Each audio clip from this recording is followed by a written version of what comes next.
Di balik setiap sudut gelap, ada cerita yang menunggu untuk diceritakan. Bersiaplah untuk teror yang tak terduga. Kisah-kisah horor ini bukan hanya cerita, tapi pengalaman yang akan menghantui pikiranmu. Di tempat ini, suara-suara bisikan akan menjadi teman tidurmu. Selamat datang di Story Horor. Sebelum ke ceritanya, saya mohon dukungannya dengan cara like, komen, dan subscribe biar channel ini terus berkembang.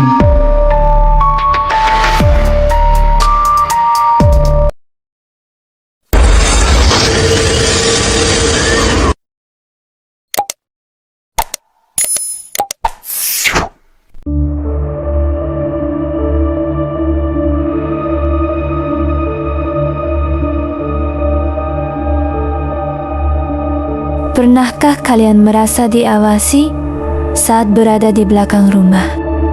Terutama ketika malam mulai sunyi dan angin berhembus tanpa arah. Di balik gelapnya kebun tua, terkadang tersimpan sesuatu yang tak kasat mata. Sosok yang hanya muncul ketika manusia mulai lengah. Dan konon, makhluk itu tidak suka wilayahnya diganggu.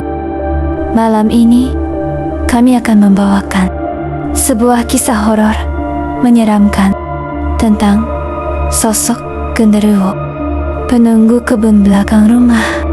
Cerita yang mungkin akan membuat kalian berpikir dua kali untuk keluar rumah sendirian saat malam hari. Sebelum cerita dimulai, jangan lupa like, subscribe, dan nyalakan lonceng notifikasinya agar tidak ketinggalan kisah horor menyeramkan lainnya. Matikan lampu, pasang headset kalian, dan selamat memasuki teror malam ini. Di sebuah kampung yang tenang, hiduplah seorang pemuda bernama Andi. Rumahnya berada di pinggir kampung. Tepat di belakang rumah terdapat kebun tua yang dipenuhi pohon pisang, bambu rimbun, dan semak liar yang jarang dibersihkan. Warga sekitar sering berbisik bahwa kebun itu angker. Katanya, ada sosok besar berbulu lebat yang menjadi penunggu tempat itu. Namun, Andi tidak pernah percaya cerita mistis. Baginya, semua itu hanya omong kosong orang kampung. Suatu malam, saat hujan gerimis turun membasahi halaman rumah, listrik di rumah Andi tiba-tiba padam. Coba cek meteran listrik di belakang rumah, kata ibunya dari dapur. Andi menghela napas panjang. Dengan senter di tangan, ia berjalan menuju belakang rumah. Udara malam terasa dingin, menusuk kulit. Angin membuat dondon pisang bergesekan menghasilkan suara aneh. Senter di tangannya berkedip pelan. Paling baterainya lemah, gumamnya. Saat sampai di dekat kebun, tiba-tiba terdengar suara langkah berat dari balik semak.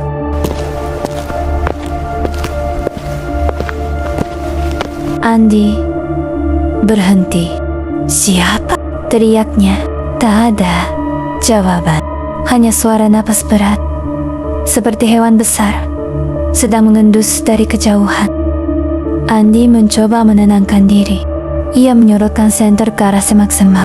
Tidak ada apapun.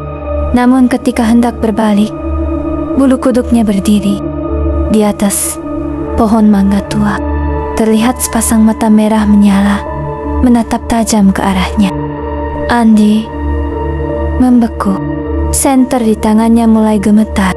Perlahan, sosok besar itu turun dari pohon. Tubuhnya tinggi, hampir 2 meter. Bahunya lebar, seluruh tubuhnya dipenuhi bulu hitam lebat. Matanya merah, dengan senyum menyeringai, memperlihatkan gigi besar kekuningan.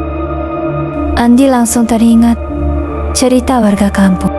Genderuwo penunggu kebun belakang rumah Makhluk itu tidak berjalan.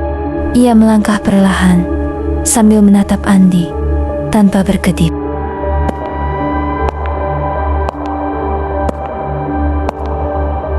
Tanah terasa bergetar setiap langkahnya. Andi ingin berteriak, tapi suaranya seperti tertahan di tenggorokan. Tiba-tiba terdengar suara ibunya dari rumah. "Andi, cepat masuk!" Dalam sekejap, sosok itu berhenti. Kepalanya menoleh perlahan ke arah rumah. Lalu,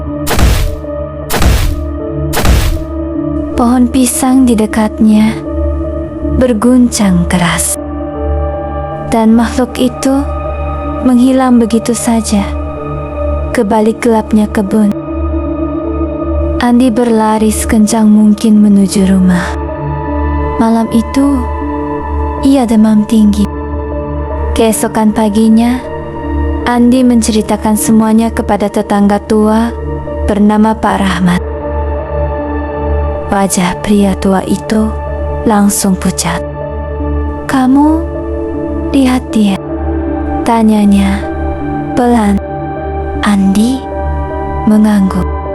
Pak Rahmat lalu bercerita bahwa puluhan tahun lalu kebun itu pernah dijadikan tempat bertapa seseorang yang mencari ilmu hitam. Setelah orang itu meninggal mendadak, warga sering melihat sosok besar berbulu menjaga kebun tersebut. "Dia nggak suka diganggu," kata Pak Rahmat lirih.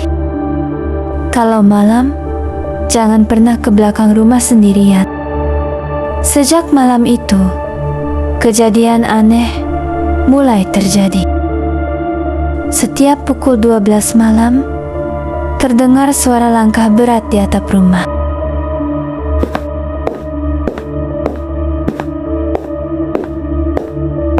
Kadang terdengar suara tertawa berat dari belakang jendela.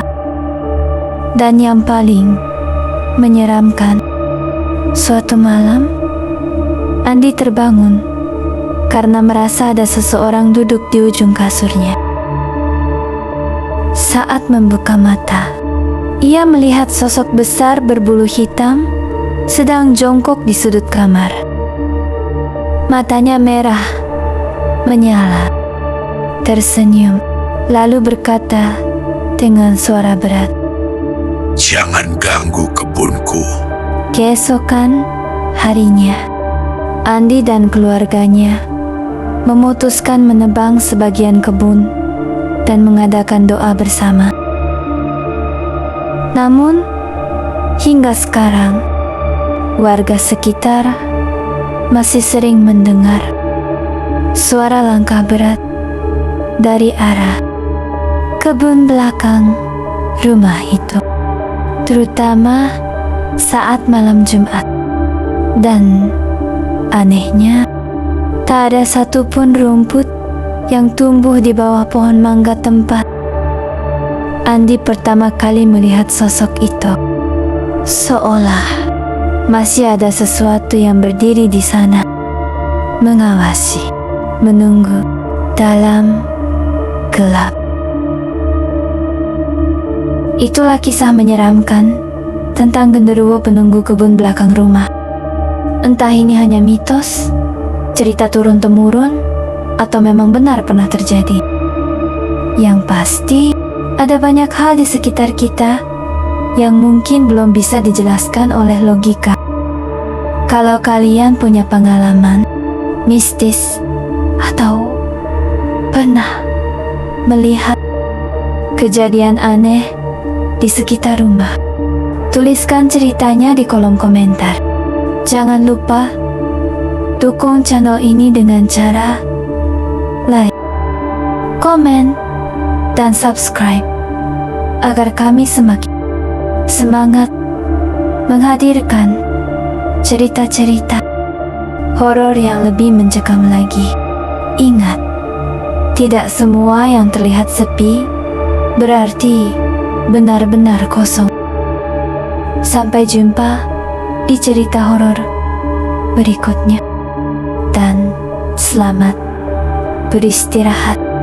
Jika kalian bisa tidur nyenyak malam ini.